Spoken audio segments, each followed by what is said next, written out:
My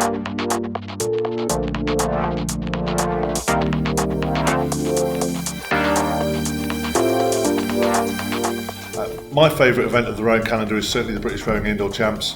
I think it's really gone from strength to strength the last few years. I've been doing them since they were back at the National Indoor Arena, but now it's moved to the velodrome. It's got a real sort of sense of occasion about it. It's getting better and better every year, and it's a really enjoyable event.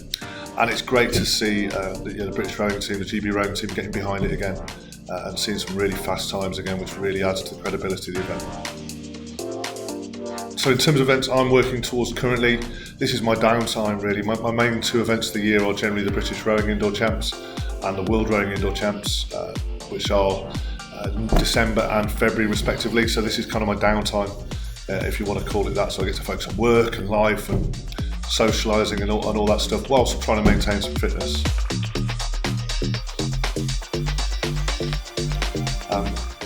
It's quite hard peaking for the various different events, but I never try and let myself get too out of shape. So even now I'm trying to train every day if I can, but about 2 months before an event I'll really go onto a very focused program, a program that I've trusted and that I've had for a number of years, set by a really good indoor rowing coach called Eddie Fletcher. So I rely a lot on Eddie. He really knows how to prep me, and I know that from experience that if I really focus for 2 months and I do everything correct in those 2 month period, then I'll arrive on race day in great shape.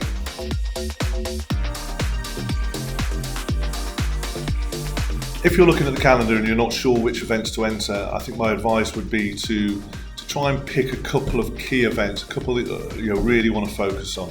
I think there's a danger sometimes of racing too often. Racing's fun and it's nice, and if you get around the country and you meet different people. But in terms of building a good, solid run of training, I think it's good to have a couple of focuses and the rest of the other races maybe train through. Otherwise, you're going to find your training and your progression is very kind of interrupted.